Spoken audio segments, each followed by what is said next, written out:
America నుంచి భారతీయుల్ని వెనక్కి పంపడంపై కాంగ్రెస్ లోక్సభలో వాయిదా తీర్మానం ఇచ్చింది. ఈ వ్యవహారంపై లోక్సభలో చర్చించాలని వాయిదా తీర్మానం ఇచ్చింది. అక్రమ వలసదారులపై ఉక్కుపాదం మోపే విషయంలో కఠిన వైఖరిని వీడడం లేదు ట్రంప్. అమెరికా నుంచి పంపిన భారతీయుల పట్ల యుఎస్ ఎంబసీ వ్యవహరించిన తీరుపై విమర్శలు వ్యక్తమవుతున్నాయి. మరింత సమాచారం మా ఢిల్లీ ప్రతినిధి వెంకటేష్ అందిస్తారు. వెంకటేష్, డిపోర్ట్ చేసిన భారతీయులకు సంఖ్యలు వేసి మరీ డిపోర్ట్ చేసినట్లుగా కూడా బయటపడింది. దీనిపై కాంగ్రెస్ పార్టీ నేతలు కూడా తీవ్ర అసహనం వ్యక్తం చేస్తున్నారు. దీనిపై చర్చ కూడా పట్టుబడుతున్నట్టుగా తెలుస్తోంది. పూర్తి అప్డేట్స్ ఏంటి? అమెరికాలో నివసిస్తున్న అక్రమ వలసదారుల విషయంలో అనుసరిస్తున్నటువంటి వైఖరి పైన ఈరోజు కాంగ్రెస్ పార్టీ తీవ్ర ఆందోళన వ్యక్తం చేసింది. అక్రమంగా అక్కడ వలస ఉంటున్నటువంటి 200 మంది భారతీయులను నిన్ననే అమృత్సర్ లో తీసుకొచ్చారు. సో ఆ తీసుకొచ్చేటువంటి ప్రక్రియలో పూర్తిగా అమానవీయంగా వ్యవహరించారన్నది ప్రధానంగా కాంగ్రెస్ పార్టీ చేస్తున్న ఆరోపణ.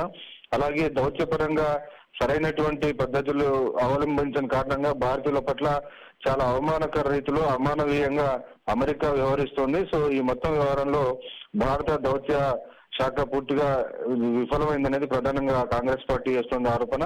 ఈ నేపథ్యంలో ఇటు లోక్సభలో కాంగ్రెస్ ఎంపీ మాణిక్యం ఠాకూర్, రాజ్యసభలో ఎంపీ రేణుకా చౌదరి ఈ అంశం పైన చర్చ జరపాలని వాయిదా తీర్మానానికి నోటీస్ ఇచ్చారు. సో అది మధ్యాహ్నం 12 గంటల సమయంలో దాన్ని స్పీకర్ పరిశీలించి దానిపైన నిర్ణయం తీసుకుంటారు. మొత్తానికి ఈ విషయాన్ని హైలైట్ చేసేందుకు కాంగ్రెస్ పార్టీ ప్రయత్నం చేస్తోంది. దాదాపు 20,000 మంది భారతీయులు అక్కడ ఎలాంటి డాక్యుమెంట్స్ లేకుండా పూర్తిగా ఇల్లీగల్ గా అమెరికాలో నివసిస్తున్నారని అక్కడి ప్రభుత్వం గుర్తించింది. సో డొనాల్డ్ ట్రంప్ తాను అధికారంలోకి రాగానే వీరందరినీ వెనక్కి పంపిస్తారని ఇప్పటికే ప్రకటించారు. ఆ క్రమంలో భాగంగానే భారతీయులను సుమారు 200 మంది నిన్ననే C-17 యుద్ధ విమానంలో అమృత్సర్ లో ల్యాండ్ అయ్యారు. సో ఆ ల్యాండ్ అయ్యేటువంటి ఈ మొత్తం వారిని తరలించేటువంటి ప్రక్రియలో పూర్తిగా అవమానకర రీతిలో భారతీయుల పట్ల వివరించారనేటువంటి నేపథ్యంలో ఖచ్చితంగా విదేశాంగ శాఖ జోక్యం చేసుకొని లీగల్ గా మానవీయ కోణంలో వారిని తరలించాల్సినటువంటి అవసరం తప్ప అవమానకరంగా చేయొద్దని కాంగ్రెస్ పార్టీ డిమాండ్ చేస్తుంది.